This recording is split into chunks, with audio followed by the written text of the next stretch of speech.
Hello everyone, welcome back to the channel. सितंबर 2025 की GST returns आप फाइल करने वाले हो तो जीएसटी के कुछ इंपॉर्टेंट चेंजेस आपको ध्यान में रखकर तभी अपनी जीएसटी रिटर्न्स को फाइल करनी है। सबसे पहला जो चेंज है वो है जीएसटी रेट का। आप लोग को पता है कि 22 सितंबर ऑनवर्ड्स जीएसटी के रेट्स चेंज हो चुके हैं। तो 22 सितंबर के पहले जो आपने इनवॉइसेस जनरेट की हुई है, प्रिपेयर की हुई है, उसकी रिपोर्टिंग आपको जीएसटी रिटर्न्स में अलग से करनी है। और 22 सितंबर या उसके बाद जो प्रोडक्ट के जीएसटी रेट्स कम हो चुके हैं उसकी इनवॉइस आपको अलग जनरेट करनी है, उसकी रिपोर्टिंग करनी है। पहले 4 टाइप्स के रेट्स थे, 5, 12, 18, 28। अब दोस्तों ये आ चुका है 5%, 18% और 40%। अब जनरली ये 3 रेट्स एप्लीकेबल हो चुके हैं। रिड्यूस्ड रेट्स मैं आपको बता रहा हूं। अब 40% में जैसे pan masala, luxury vehicles, aerated drinks, tobacco या कसिनोस, इस प्रकार के रेट्स एप्लीकेबल है। इसके अलावा भी कुछ गुड्स सप्लाईज ऐसी हैं जो कि एग्जेम्प्ट हो चुकी हैं या फिर वो 5% के रेट में आ चुकी हैं। जैसे यहाँ पर agricultural products, health care items, dairy, essential medicine. तो ऐसे लोग जो कि 22 सितंबर या उसके बाद अपनी इनवॉइसेस जनरेट कर चुके हैं विथ रिड्यूस्ड रेट्स, कोई प्रॉब्लम नहीं है। लेकिन अभी भी बहुत से लोग ऐसे हैं जो कि रिड्यूस्ड जीएसटी रेट्स को लेकर के कंफ्यूजन में हैं कि उनके प्रोडक्ट पे कौन सी जीएसटी रेट एप्लीकेबल होगी, किस रेट से इनवॉइसेस हमें काटना है। तो आपके प्रोडक्ट पे कौन सा जीएसटी रेट एप्लीकेबल है, इसको फाइंड आउट करने के लिए आपको ओपन करना नोटिफिकेशन नंबर 9/2025। और दोस्तों ये नोटिफिकेशन सेंट्रल टैक्स का है और जो रेट सेंट्रल टैक्स होगा उसकी इक्विवेलेंट ही स्टेट टैक्स भी होता है। अब जनरली जो जीएसटी के रेट्स कम हुए हैं उसमें 3 टाइप्स के रेट्स आपको मिलेंगे, ठीक है। अब जैसे यहाँ पे 2.5% ये सेंट्रल टैक्स है तो स्टेट टैक्स भी 2.5% होगा। तो ये 5% का रेट शेड्यूल 1 में है, 9% मतलब 18% शेड्यूल 2 में है, और इसका 20% ये शेड्यूल 3 में, यानी कि 20% मतलब कि 40% का रेट ये शेड्यूल 3 में चला गया। तो आपका जो प्रोडक्ट पहले 28% में था वो 18% आ चुका है, या फिर पहले 12% में था वो 5% में आ चुका है। तो आप इस नोटिफिकेशन से ही पता कर सकते हो और उसके अकॉर्डिंग आप 22 सितंबर ऑनवर्ड्स अपनी इनवॉइसेस को आप जनरेट कर सकते हो। तो दोस्तों अब ये नोटिफिकेशन आपको कहां से मिलेगी मैं आपको भी बताऊंगा। वैसे मैं डिस्क्रिप्शन में इसकी लिंक दे दूंगा, आप वहां से डाउनलोड कर लेना, इसको ओपन कर लेना, ठीक है। जैसे यहाँ पे कंट्रोल आप प्रेस करोगे आप तो यहाँ पर कोई प्रोडक्ट आप सर्च करो। जैसे हमने यहाँ पे बिस्किट सर्च किया। अब बिस्किट में देखिए यहाँ पे एचएसएन कोड आ गया 1905, जिसमें कि पेस्ट्री है, केक है, बिस्किट है, अदर बेकर्स, ठीक है। अब यहाँ पर इसका रेट आपको पता करना है कि कितना परसेंट हो चुका है। तो यहाँ पे आप देख सकते हो शेड्यूल 1 में ये 2.5% सेंट्रल टैक्स और इसी का इक्विवेलेंट स्टेट टैक्स 2.5, मतलब 5% का जीएसटी रेट बिस्किट पे एप्लीकेबल हो चुका है 22 सितंबर ऑनवर्ड्स। तो आपका जो भी प्रोडक्ट है आप यहां से सर्च करके देख सकते हो कि उस पे कितना परसेंट जीएसटी रेट एप्लीकेबल है। अब दोस्तों बहुत सारे लोग सीबीआईसी की वेबसाइट पे आकर यहाँ पे जीएसटी रेट में भी सर्च कर रहे हैं कि उनके प्रोडक्ट पे कितना परसेंट जीएसटी रेट एप्लीकेबल है। तो यहाँ पे दोस्तों जो रेट आपको दिख रही है वो आपकी करेंट रेट नहीं है। आप यहाँ पे देख सकते हो कि 1 अप्रैल 2023 तक का ही रेट यहाँ पे एप्लीकेबल है और इसमें आपको मिलने वाला है। जैसे यहाँ पे देखिए बिस्किट का हमने यहाँ सर्च किया तो अभी भी आप देख सकते हो सीजीएसटी 9%, एसजीएसटी 9%, टोटल 18% का रेट है। जबकि जो रेट कम हुआ है ये 18% से 5% में आ चुका है। अब आपको इनवॉइसेस कैसे जीएसटी पोर्टल पे अपडेट करनी है, यहाँ पे आप लॉगिन कर लेना है। इसके बाद जुलाई, अगस्त, सितंबर, तो सितंबर मंथ की आप जीएसटी रिटर्न फाइल करने वाले हो। यहाँ पे आपको सर्च पे क्लिक करना है और इसके बाद आपको प्रिपेयर ऑनलाइन पे जाना है। यहाँ पे आपको टेबल नंबर 4 में B2B इनवॉइसेस अपडेट करने हैं। इसके बाद B2C लार्ज इनवॉइसेस जो कि आप इंटर स्टेट के लिए करते हो, B2C अदर जो कि इंटर स्टेट में आप करते हो। तो यहाँ पे टेबल नंबर 4 में जब आप क्लिक करोगे इसके बाद आपको यहाँ पे ऐड रिकॉर्ड पे जाना होता है। तो यहाँ पे आप उसका जीएसटी नंबर इंटर करोगे, उसका नेम यहाँ पे आ जाएगा और उसके बाद आपको इनवॉइस नंबर इंटर करनी और उसके बाद इनवॉइस की डेट इंटर करनी, टोटल इनवॉइस वैल्यू इंटर करनी। यहाँ पर ही आपको 2 काम करना है। पहला ये है कि 22 सितंबर के पहले जो आपने इनवॉइस जनरेट की है सेम प्रोडक्ट के लिए सेम एचएसएन कोड है तो उसका इनवॉइस नंबर आपका अलग होगा और दोस्तों इनवॉइस की डेट भी आपकी अलग होगी, इनवॉइस वैल्यू भी अलग होगी। 22 सितंबर उसके बाद जो आपने इनवाइस जनरेट किया हुआ है सेम प्रोडक्ट के लिए, सेम एचएसएन कोड के लिए, उसकी रिपोर्टिंग आपको अलग यहाँ पे करनी है। दोस्तों पार्टी की जीएसटी नंबर जैसे आप एंटर करोगे आपको ये सारी डिटेल्स अपनी अपडेट कर देनी है। अब यहाँ पे देखिए इंपॉर्टेंट क्या है, ये जो जीएसटी रेट्स आपको यहाँ पे दिख रहा है ना, ये जीएसटी रेट्स अब आपका दो पार्ट में हो जाएगा। फॉर एग्जांपल पहले आपने 12% की जीएसटी रेट्स की इनवाइसेस आपने काटी होगी 22 सितंबर के पहले। अब ये 12% का जो प्रोडक्ट आपका है ये 5% में आ चुका है, तो आप पहले 12% का 22 सितंबर वाला अपडेट करोगे, फिर उसके बाद दोबारा से फिर आप 5% वाले में इसको अपडेट करोगे। पहले आपका प्रोडक्ट 28% में था 22 सितंबर के पहले, तो वो इनवाइस आपको अलग अपडेट करनी है। इसके बाद 28% वाला अब ये 18% में आ चुका है, तो दोस्तों उसकी अपडेट आपको अलग से यहाँ पे करनी पड़ेगी। इसके अलावा दोस्तों जो सेकेंड चेंजेस है वो ये है एचएसएन कोड का। सेकेंड जो इंपॉर्टेंट चेंजेस है वो है एचएसएन कोड का एंड डॉक्यूमेंट समरी का।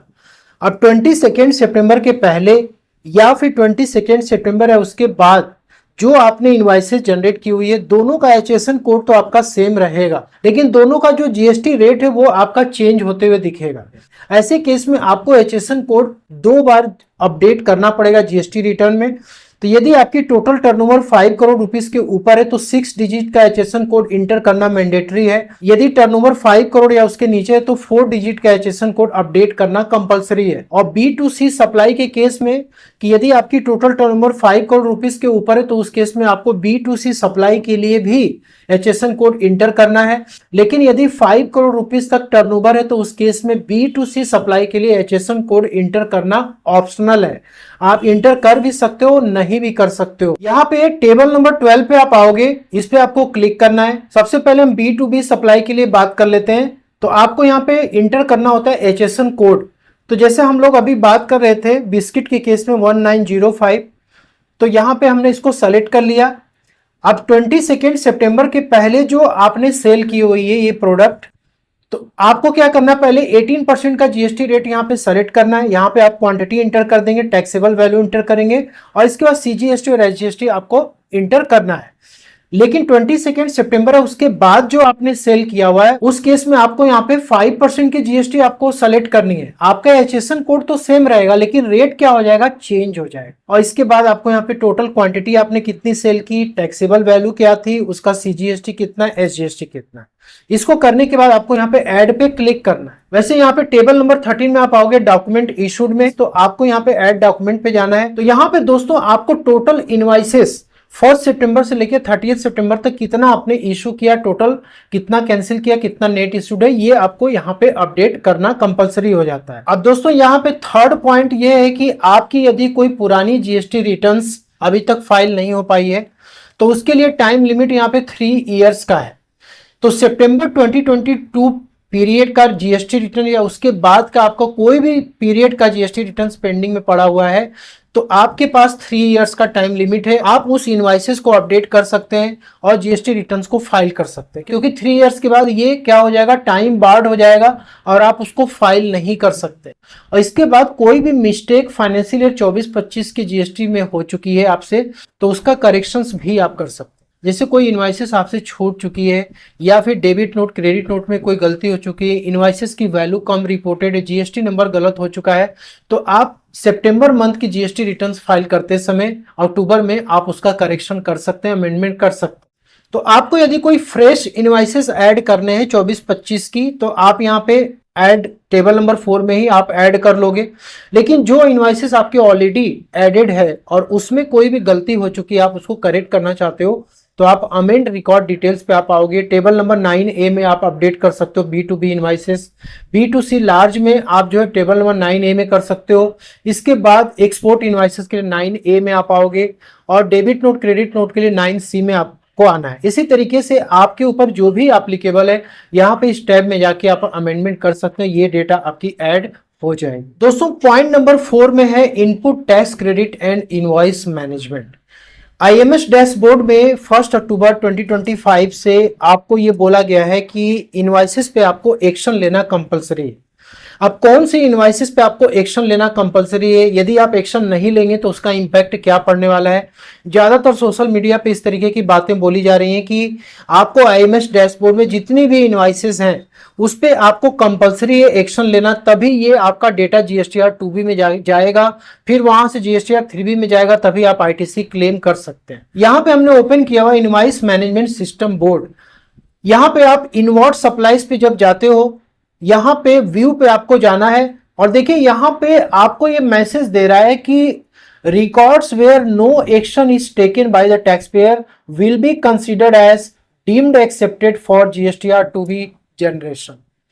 दोस्तों यहाँ पे आपको ये पोर्टल क्लियरली मेंशन कर रहा है कि यदि आप आईएमएस डैशबोर्ड में कोई भी एक्शन नहीं लेते हैं तो भी आपका जीएसटीआर 2B जो होगा वो अपडेट होगा। मतलब इसमें जितने भी आपकी B2B इनवॉइसेस है, क्रेडिट नोट है, डेबिट नोट है, ये आपका ऑटो पॉपुलेट होकर 2B में चला जाएगा और 2B से 3B में जाएगा और आप आईटीसी को क्लेम कर सकोगे। अब जैसे मान लो यहाँ पे B2B इनवॉइसेस के लिए आपको 3 टाइप के एक्शन मिलते हैं, एक्सेप्टेड, रिजेक्टेड, पेंडिंग। तो आप यदि इसको रिजेक्ट करते हो या पेंडिंग में डालते हो तो दोस्तों वो इनवॉइसेस आपकी 2B में नहीं जाएगी, लेकिन जिन इनवॉइसेस को आपने छोड़ दिया तो भी वो डीम्ड टू बी एक्सेप्टेड माना जाएगा। ऐसा नहीं है कि आप यदि इसको छोड़ दोगे तो वो आपके 2B में नहीं जाएगा, वो जाएगा और आप 3B में उसकी आईटीसी क्लेम कर पाओगे। दोस्तों ये इसलिए किया गया है जिससे कि आप अपनी आईएमएस डैशबोर्ड की आईटीसी और अपने बुक्स ऑफ अकाउंट को आप प्रॉपर तरीके से रिकंसाइल कर लो। यदि कोई प्रॉब्लम है तो आपके पास ऑप्शन यहाँ पे रिजेक्ट और पेंडिंग में डालने का, आप डालोगे वो आईटीसी आपको नहीं मिलेगी।